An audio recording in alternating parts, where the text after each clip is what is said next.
only. The test is in 4 parts. At the end of the test, you will be given 10 minutes to transfer your answers to the answer sheet. Now turn to Part 1.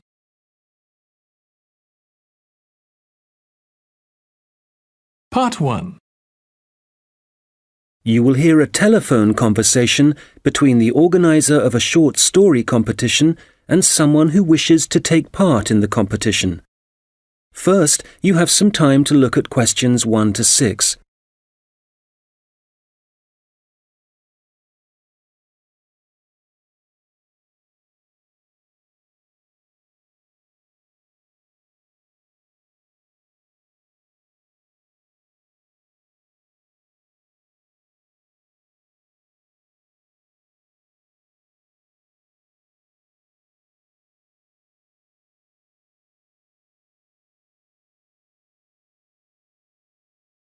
Good morning, Dave speaking. Oh, hi. I'm phoning about a short story competition. I saw an advert in a magazine and I was just calling to get some details. Yes, certainly. I'm the competition organizer, so I should be able to help. What kind of details are you looking for? Well, does it cost anything to enter? Yes, there's an entry fee of £5. Okay, that should be fine. It's a short story competition, so how many words is that? Well, we want to give people a reasonable amount of freedom, but the guidelines are around 3,000 words. Oh, that sounds quite a lot. Well, it's not as much as it used to be. We did have a limit of 5,000 words, but some people thought that was too many. So this year we've reduced it. Right. And does the story need to be about anything in particular? No, you can write about any topic you like. But the main point of the competition is that it has to have a surprise ending. Oh, I see. That sounds interesting. I don't think I've ever written a story like that before. Yes, it's something we've introduced for this year's competition. Right. I'm 18. Is there any age limit? Yes, you need to be 16 or over. So if you're 18, that's fine. Great. So you have the competition once a year, is that right? Yes, we start advertising in January, and the competition takes up a lot of the year. We give people a few months to write their story, and then it takes quite a long time to judge all the entries and to announce the winners. I see. So when is the closing date for the competition? It's already April. I hope I'm not too late. No, you've still got plenty of time. You need to submit your entry by the 1st of August. After then, it will be too late. Although you can always enter next year's competition. Okay, good. So how do I enter? Well, we have a website, and the best way to enter is to complete the entry form online. We also have more details of the competition on the site. Shall I give you the web address? Yes, please. Okay, it's www.comp4ss.com, and that's the number 4, not the word 4. Okay, thanks. I've got that. So I can complete the entry form online, but how do I send the story? Do I print it out and send it to you? Well, you may want to print the story out so you can review it, but don't post it to us. When you've finished your story, you will need to email it to us. The email address is on the website I gave you. Okay, that's fine. Before you hear the rest of the conversation, you will have some time to look at the questions 7 to 10.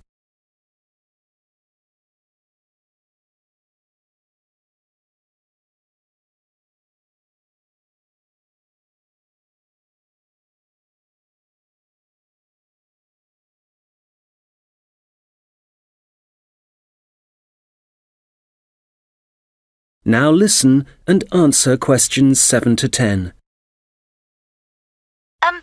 Can you tell me a bit about how the competition is judged and what the prizes are?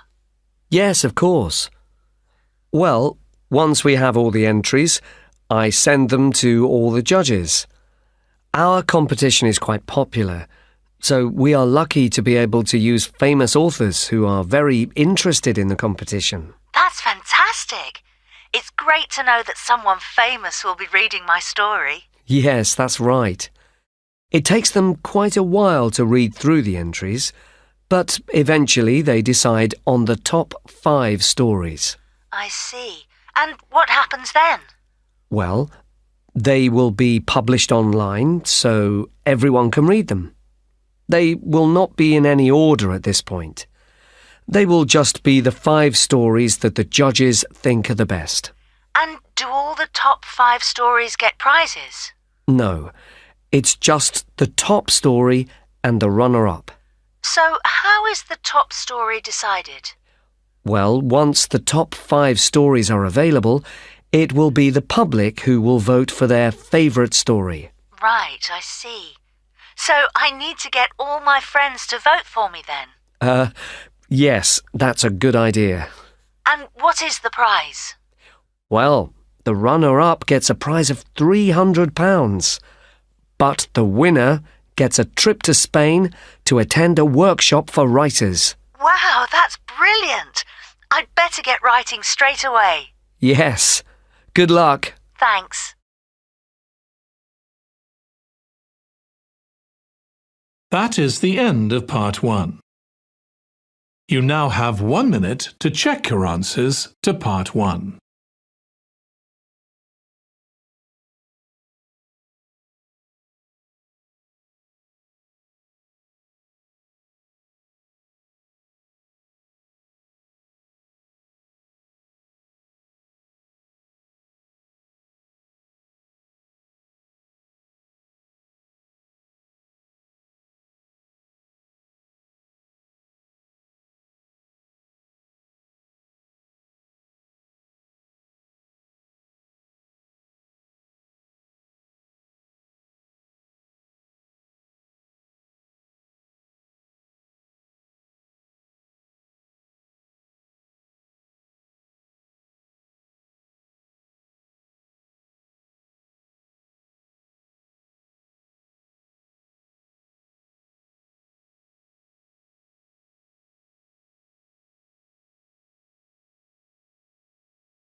Part 2. You will hear a guide talking about a sea life centre. First, you have some time to look at questions 11 to 17.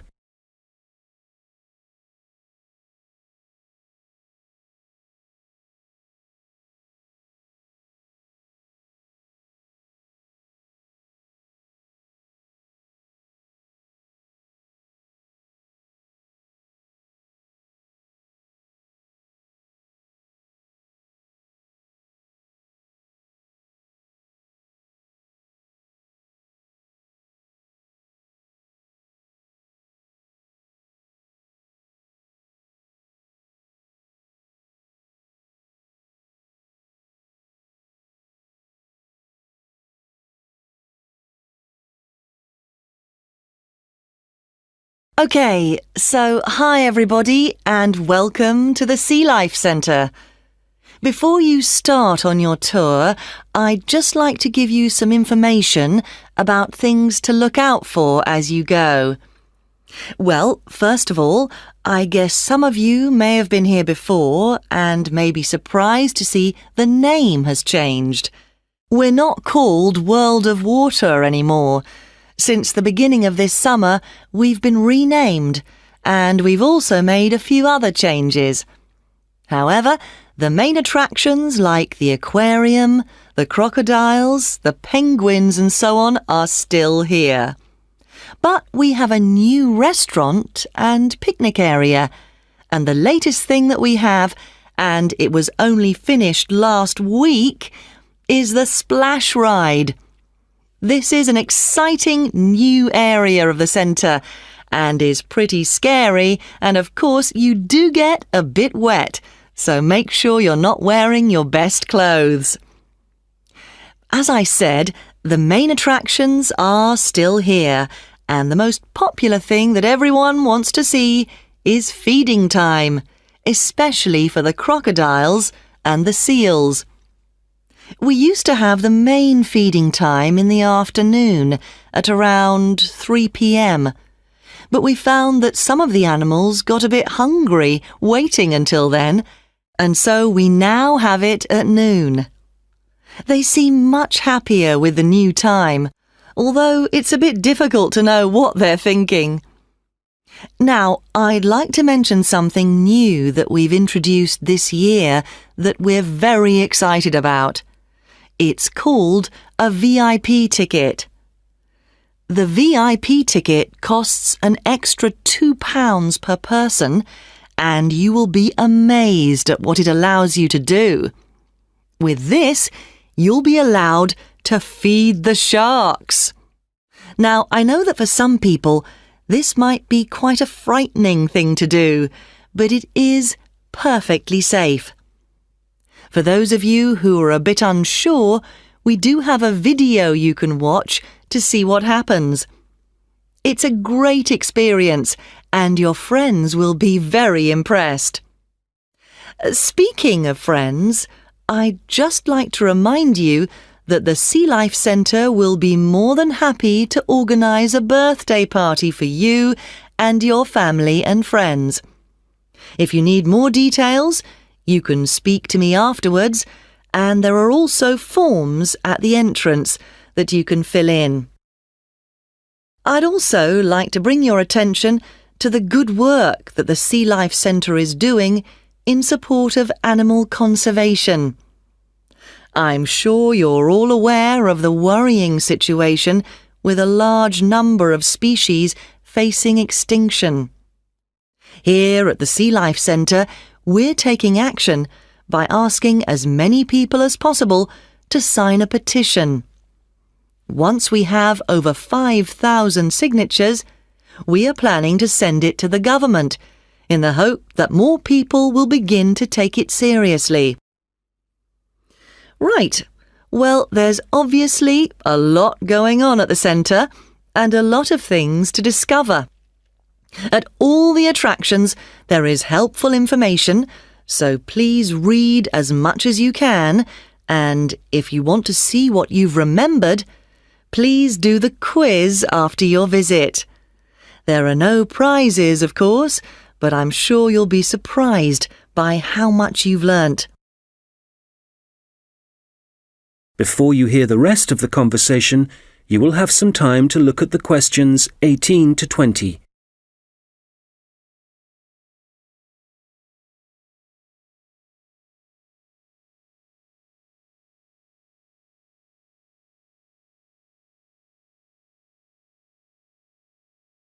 Now listen and answer questions 18 to 20. So, before I leave you all to start your tour, I've just got a few tips. There are a large number of attractions, and you may not have time to see them all. Of course, there are the old favourites like the aquarium and the crocodile cave, but if you don't have time to see everything, make sure you visit Turtle Town, which is beyond the aquarium and the seal centre. This is very special and has a large number of endangered species, and as it's at the far corner of the Sea Life Centre, it often gets overlooked. I also have to apologise for the Penguin Park. This has needed some urgent work to be done, and so will not be open for the next week. We're very sorry about this, but I'm sure you'll find the Seal Centre, which is directly opposite it, will keep you entertained just as much, if not more. We're also very busy today, as you may have noticed on your way in. Everyone starts here at the aquarium, but as it's so big, there's no waiting to get in. But today, we're expecting a lot of people to want to see the crocodile cave, as a couple of eggs have hatched out. So expect delays there and, if you like, move on to the Seal Centre first and then go back when things are quieter towards the end of the day. So, I'll leave you now, but if you have any questions, I won't be far away, and have a great time at the Sea Life Centre. That is the end of Part 2. You now have 30 seconds to check your answers to Part 2.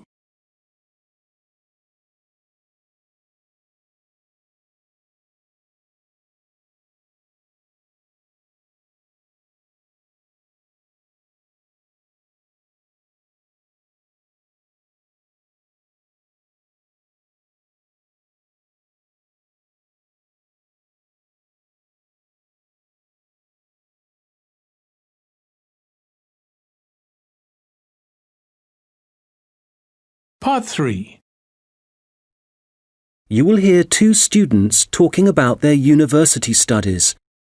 First, you have some time to look at questions 21 to 26.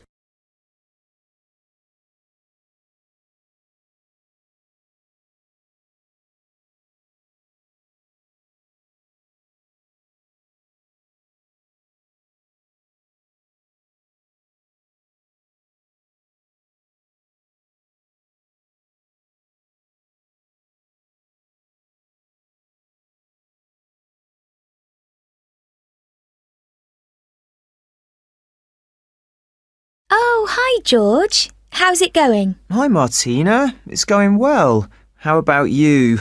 How's university life? Well, it's great. Apart from the studying, of course. Yeah, me too. What are you studying? I seem to remember that you were going to do art.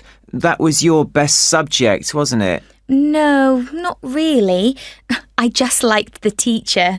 He was French and had an amazing accent.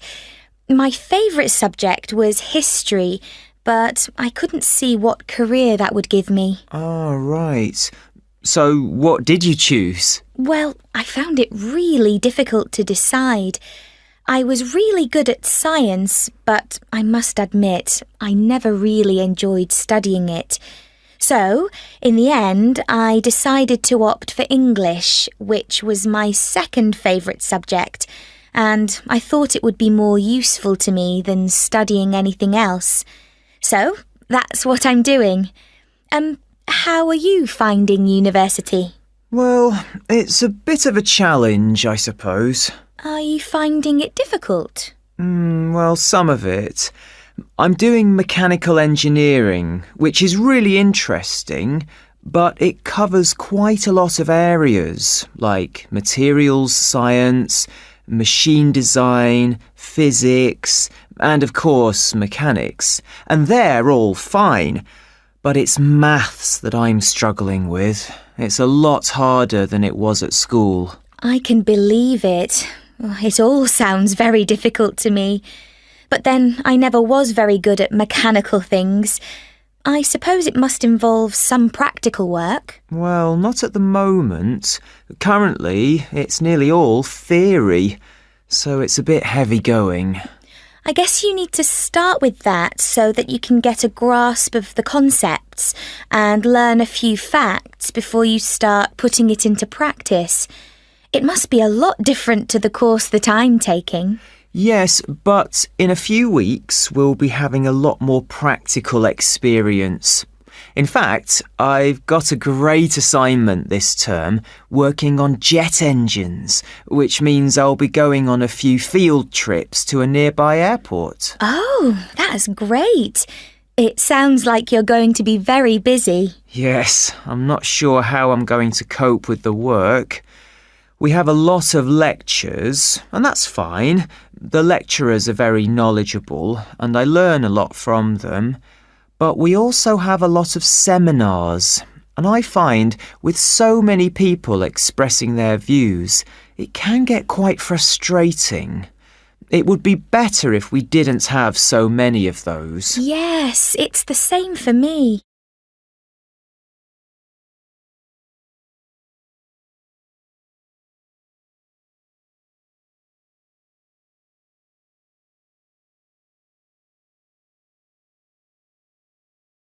Now listen and answer questions 27 to 30.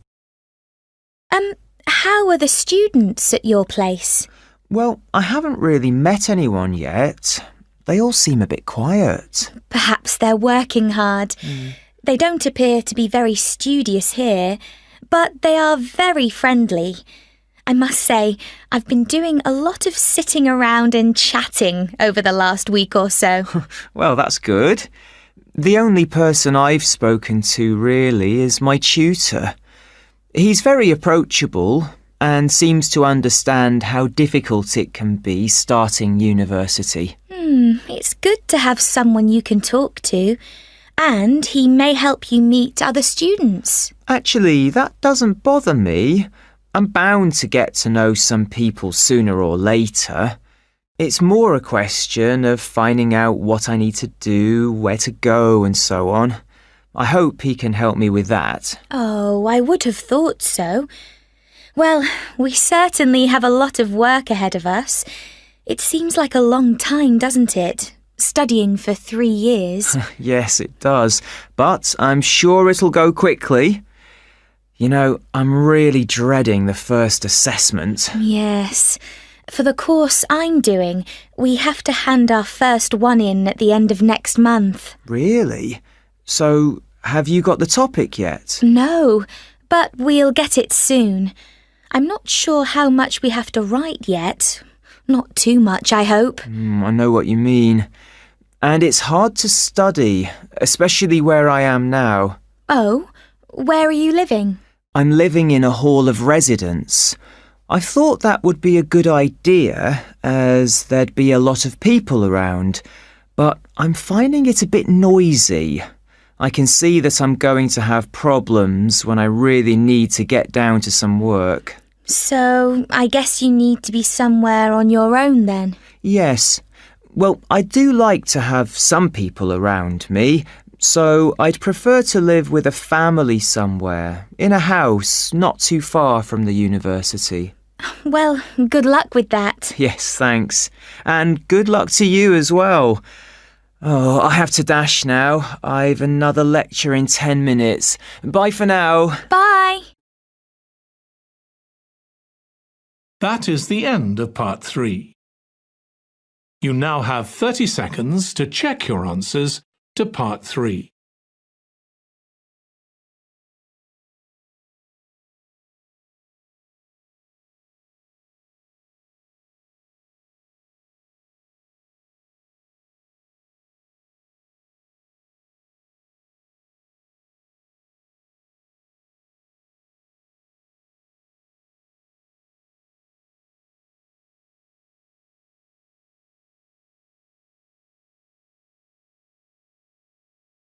Part 4. You will hear someone talking about creating a presentation. First, you have some time to look at questions 31 to 40.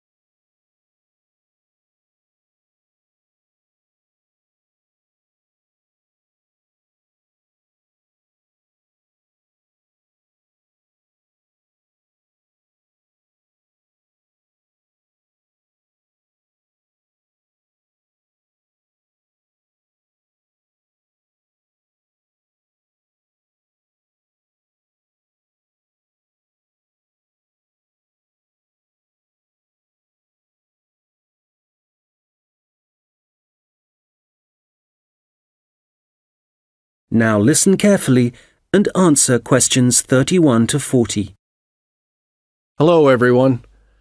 You've all been given an assignment for your sociology course, which will involve giving a presentation to the rest of the group. And so today, I'm going to be giving you a few tips on how to prepare your presentations. This should help you with your current assignment, but a lot of the principles I'll be putting across will be general principles which will, of course, help you with all your future presentations. So, first of all, The most important thing to consider is your audience, and in this instance, your audience are the other students in your group. There are 3 points to bear in mind. Firstly, you need to ask yourself what they need to know. Secondly, it's useful to consider whether they'll be supportive or not. And thirdly, will it be a small group, say 3 or 4, a moderate gathering of 20 or so people, as for your current assignment, or will there be hundreds of people?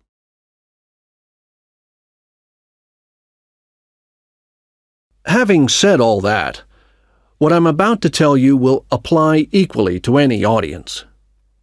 So, how do you structure your presentation? Right at the beginning, you should tell them something that forces them to pay attention. This could be something surprising or even shocking, but it needs to be relevant. After that, you need a list of items or topics showing them what you'll be covering, rather like an agenda. And then the main part of the presentation will follow. This main part will be the detailed information you'll be presenting, and could include facts, statistics, personal experiences, etc. After this, you should summarize what you've presented and close with what I call next steps. For this assignment, you could simply point the group to other sociology reference material. In other cases, you may want to suggest some actions that people can take. Now, what about the design of the slides for your laptop? Well, the important thing here is to be consistent. You need to have the same type of font and use the same color and size for the same elements. For example, all headers need to look the same. All bullet points need to be presented in the same way. And don't just stick to words. Bring the presentation to life by adding graphics. These could be in several forms, such as pictures, flowcharts, diagrams, histograms, and so on. And so let's move on now to presenting. You have your presentation prepared, and you're ready to start. Well, it's important to give a good impression from the start. So take 3 deep breaths, look at the audience, no matter how frightening they may be, and be enthusiastic and energetic. As you go through the presentation, remember to provide some variety in the way you speak. So, for example, you can talk fairly rapidly for information that may be familiar, but then slow down for more unfamiliar sections. And change your tone as you speak. Don't keep it at the same level all the way through. As I mentioned, look at your audience. A good tip is to pick people out and look at them for around 5 seconds. Not looking at the audience gives the impression that you're either not interested in them or terrified of them. Looking too long at one particular person may make them feel rather uncomfortable. There may be points in your presentation that you want your audience to really absorb, and in order to make important points stand out, you may consider adding silence right after these. It will give people time to reflect on what you've just said. Also, you may be presenting complicated ideas or technical details, but try to keep everything as simple as possible. Use simple words and as few as possible. And be clear. If you say something like, "This appears to be," it implies uncertainty. So using weak verbs such as appears, seems, could be, etc., needs to be avoided. I'll just finish off with a few thoughts on questions and interruptions from the audience. You may choose to invite questions from the audience as you go, or ask them to wait until the end. Either way, questions should be encouraged, as it provides you with some feedback on how interested the audience is and how well they're understanding you. when a question is asked, you need to provide an answer that is as accurate as possible. So, initially, my tip is to repeat it. This will ensure you have heard it correctly and will give you a few seconds to gather your thoughts. Interruptions, on the other hand, can be unwelcome, and you may get them for a variety of reasons. It's likely, however, that there's something in your presentation that's unclear or confusing. So my advice is to reduce problems by reading through your presentation beforehand and predicting potential points which could cause interruptions. You may then want to change that part of your presentation, or at least you'll be prepared if someone does interrupt you. Now, do you have any questions?